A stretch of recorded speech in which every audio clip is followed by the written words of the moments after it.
Welcome to Behind the Lens, and today my guest is Luca Guadagnino. Did I get that right, Luca? Perfect. Perfect, right?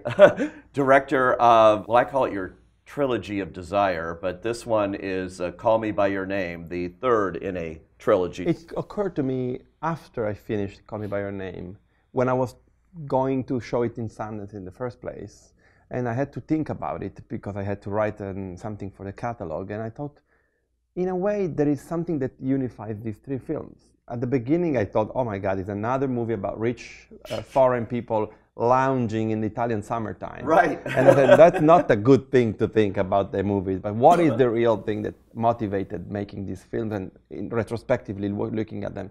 And I really thought that desire, in a way, is the force that motivates the characters that leads these movies. In I Am Love, you have Tilda Swinton's Emma, who shatters her life because this burgeoning desire wakes her up. In A Bigger Splash, you have Ralph Fiennes' character, who is motivated by a nostalgic desire to grab her back to his life. Tilda Swinton's character, Marianne Lane, and that is leading to a sort of devastating effect. What was interesting for Call Me By Your Name is that in this case, the possibility of a distracting force that comes with desire wasn't there. What was there was knowledge, was the capacity of becoming someone that grows into a new person.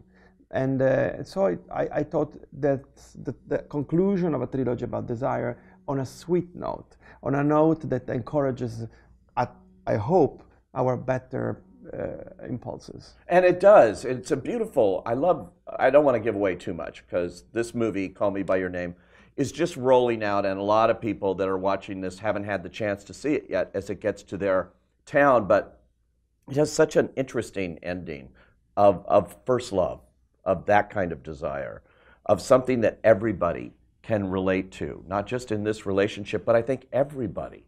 I thank you, that's great, Yeah. and I agree. I mean, that was the aim, which was not to make something that had not a precise take on something, but in a way to expand the reach of the feelings of Elio in the movie, played by Timothée Chalamet, and Oliver, into a more universal embrace. I think that we all went through our understanding of ourselves through the way in which we met for the first time, this emotion that is reaching for someone, trying to reciprocate the feeling that someone has for us, no matter who is the person.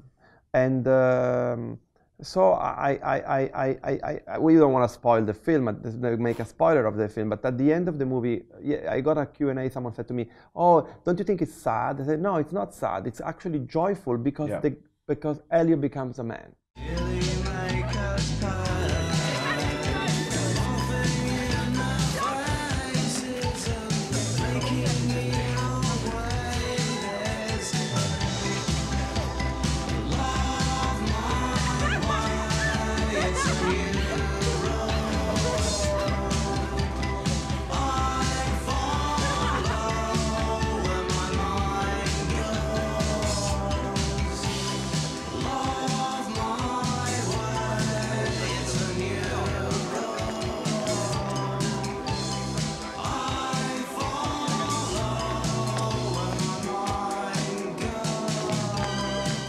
And this is a movie, though, that I have heard you say you want to do sequels to. Yeah. To follow these characters, which I think would be a very interesting idea because he's only really 17 here, and this is just the beginning. He's such an interesting character, you know, like he's a vivid, ebullient young man who is all brains and all heart and is all body. So he's completely connected with the wholeness of himself. And to see him grow up and to become maybe a great pianist and to understand what will be his interest in sexuality, his interest in emotions, and how they're gonna meet again, Oliver and Elio. All this is very interesting, let alone the fact that the book ends with a chapter that is like 40 pages long where you follow the characters for 20 years. Yes. So there is material there. And this seems to me like this could be your Francois Truffaut, like your Antoine, you know, who started in 400 Blows and then went to Stolen Kisses and Bed and Board, and we followed that character. That's exactly the ambition. Of course, I blush if I think of putting myself in the same shelf of the Chronicles of Antoine Duanel by Truffaut, but at least we have a terrific group of actors who can be so great in these characters that it will be exciting to see them again. For you as a director, you know, and you've been directing for a long while now, but you were not originally going to direct it. This is a project that has taken years and years and years to get to the screen. You were originally going to produce it for James Ivory, who wrote the adaptation. Well, first of all, it's strange because all my projects, they have such a long run before they get made. I Am Love 7 years, Biggest Splash 6 years, this movie even 10. And then I'm just finishing Suspiria, and I wanted to make Suspiria as a remake myself when I was 14. I'm 46, so 32 years in the making.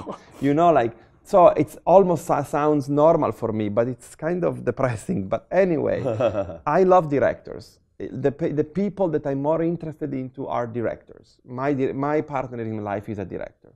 And so for me, being a director, it's easy to take hat off and put the hat of producer, because I know the mentality and the personality of the director, and as a producer I like to endorse them and to empower them. And Ivory, you know, Jim has been so important to me in my upbringing and through his films. Like, if I think of Heat and Dust, The Guru, or Morris, all these films that were so strongly impressive on me when I was a teenager and in growing. I Told Your Daughter Never Cries. Yes. And the idea of this teamship of people, him, Ismail Merchant, Ruth Jabvala, even the idea that they were also working very closely to people like Michael Barker from Sony Classics, that I'm now working, Tom Bernard, that I'm now working with. It was so fascinating to me. So I thought, why don't we try to make this as the new movie by Jim Ivory, in a place in which he was not anymore with Ismail because Ismail passed away. Right. And we tried and we tried and we tried, and for different reasons that is not now important to investigate, we couldn't make it. It was so important. Well, how old is he? He's 89. Is there some bit of ageism involved in getting financing? I think so, but I tell you something, Pete. I am so excited to see a movie of a great director in his old years. Like, if you think of Billy Wilder, you know, like Fedora, wow, what a movie. Or if you think of Manuel de Oliveira. I was going to say 102, you know, he was making movies. Masterpieces, you know. I think that is something that should be changed, but what can you do? But it was great when he said, yeah, I bless you guys, make the movie with Luca. The truth of the matter is that this movie was tiny. We made it for $3.5 million. Wow. We made it in 30 days. We made it without any machinery. We didn't even have EPK or nothing. It was really a tiny effort of love. And so we had to make it. I'm curious about reaction. I was asking about the reaction there to that. But your first film, The Protagonist, premiered at Venice. Yes. And they booed. Right? Massively. What does that do to you? I learn. I mean, I'm unfussy, Pete. I am as much as I'm happy of the attention. They give you clothes to wear at premiere and stuff like that. I'm a worker, and I learned that you don't have to give anything for granted. We did The Protagonist. We worked for a year. I thought I was going to make the great experimental mockumentary, and then we got Venezia invited us there. They give us the Sala Grande. Yeah.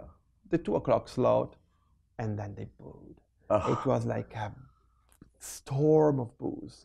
And I was standing there, and everybody was aggressive against the film.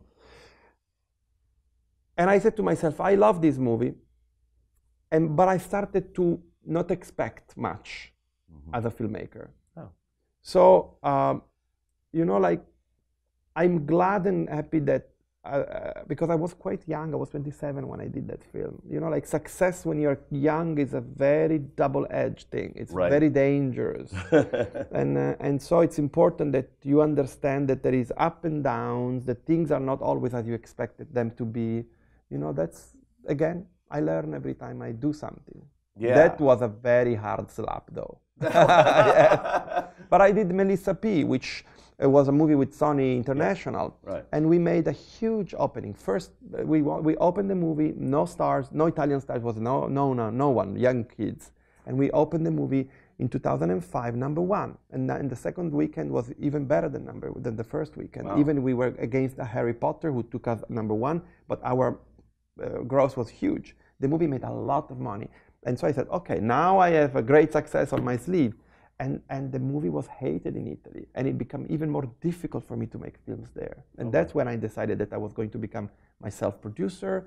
And I became stubborn in wanting to make I Am Love, which we made with against all odds, with not much resources. And finally, that movie got out in the world and people started to... And they saw it, yeah. And it got out here. Yeah.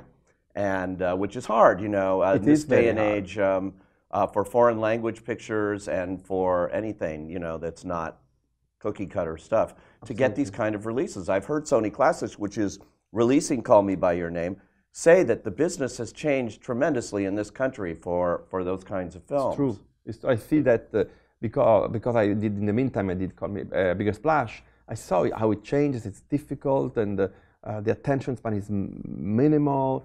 But at the same time, there is a lot of desire for an entertainment that is not just the bread and butter of everyday entertainment you get. You know, like I see the American audience, for me, is very sophisticated.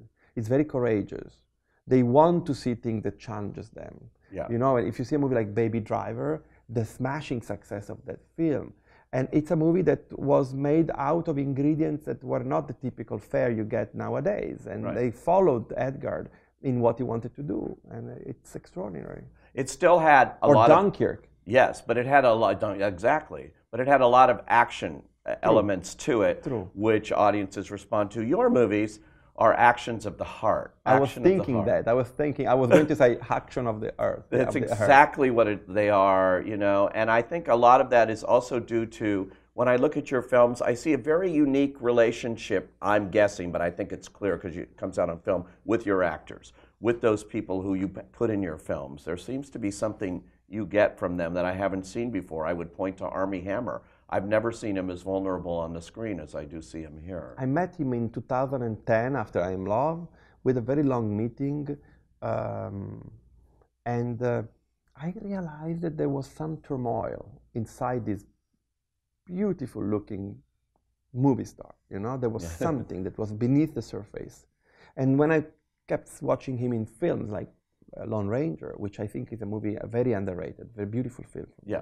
Or J. Edgar, I saw that Armie was searching for things that were not just the buoyant movie star faces. And so I felt very, very confident when I asked him to be in this movie. And it was a very great experience to work with him because he, in a way, we both surrendered to one another.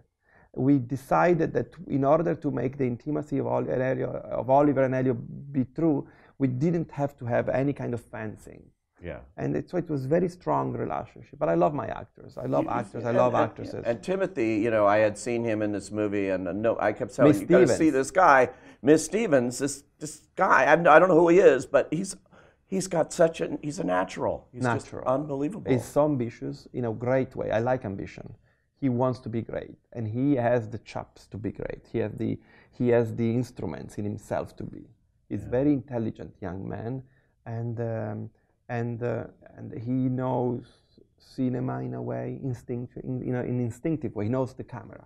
Right. That's extraordinary. You know, when you see him dancing in the dance floor, the way he come back and forth toward the camera, that's extraordinary. Extraordinary. Of course, I can't let anything go by without talking about Tilda Swinton. Yeah. Because she's my Tilda. She is your Tilda. Yeah. See? My sister. You brought her so many great roles, and she's a great. I love. But I wouldn't be here without Tilda. Yeah. I was a very weirdo 22-year-old boy who went to talk to her in a Rome museum where she was doing something, and she said to me, I'm going to do what you proposed me. And she came back in Italy 2 months later and recorded her voice for a short film I wanted to do that eventually I didn't happen to do.